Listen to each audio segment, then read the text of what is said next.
അന്തരിച്ച സിനിമാ താരം ശ്രീദേവിയോടുള്ള സംവിധായകൻ രാംഗോപാൽ വർമ്മയുടെ ആരാധന പലപ്പോഴും വാർത്തകളിൽ ഇടം നേടിയിട്ടുണ്ട്.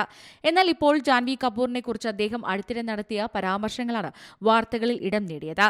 ഒരഭിമുഖത്തിൽ ശ്രീദേവിയുടെ മകൾ ജാൻവി കപൂറിനൊപ്പം പ്രവർത്തിക്കുമോ എന്ന് രാംഗോപാൽ വർമ്മയോട് ചോദിച്ചപ്പോൾ ഞാൻ ഇതുവരെ ശ്രീദേവിയെ ജാൻവിയിൽ കണ്ടിട്ടില്ല എന്നായിരുന്നു സംവിധായകന്റെ മറുപടി. ജാൻവി കപൂറുമായി ഒരു ബന്ധവുമില്ലെന്നും അവരോടൊപ്പം പ്രവർത്തിക്കാൻ താല്പര്യമില്ല എന്നും അദ്ദേഹം കൂട്ടിച്ചേർത്തു. ഞാനൊരു കടുത്ത ശ്രീദേവി ആരാധകനാണ്, അതിലൊരു സംശയവും വേണ്ട. അതിലൊരിക്കലും മാറ്റവും ഉണ്ടാകില്ല. ജാൻവിയെ കാണാനും അവരുടെ അഭിനയവും ശ്രീദേവിയെ പോലെ ഉണ്ട് എന്ന് പറയുന്നവർ ഇപ്പോഴും ശ്രീദേവിയുടെ ഹാങ് ഓവറിൽ നിന്ന് പുറത്തു വന്നിട്ടില്ലാത്തവരാണ്. അവർ ജാൻവിയിൽ ശ്രീദേവിയെ കാണാൻ ശ്രമിക്കുകയാണ്. പക്ഷേ എനിക്ക് അങ്ങനെ തോന്നുന്നില്ല. ഞാൻ ഇഷ്ടപ്പെട്ടത് അമ്മയാണ്, മകളെയല്ല. സിനിമാ മേഖലയിൽ ഇത്രയും കാലമായെങ്കിലും ഇപ്പോഴും പല സൂപ്പർ താരങ്ങൾക്കൊപ്പം എനിക്ക് വലിയ അടുപ്പമൊന്നുമില്ല. അതുപോലെ ജാൻവിയുമായും എനിക്ക് അടുപ്പമൊന്നുമില്ല. അതിനാൽ തന്നെ ജാൻവിയെ വെച്ച സിനിമ ചെയ്യുമെന്ന് തോന്നുന്നില്ല, രാംഗോപാൽ വർമ്മ തുറന്നു പറഞ്ഞു.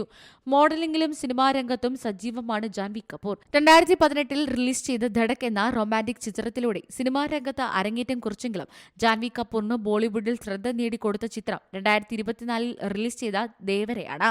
ചിത്രം ശ്രദ്ധിക്കപ്പെടുകയും ജാൻവി കപൂറിന്റെ വേഷത്തിന് മികച്ച അഭിപ്രായം ലഭിക്കുകയും ചെയ്തിരുന്നു. Entertainment desk, Zee Malayalam news.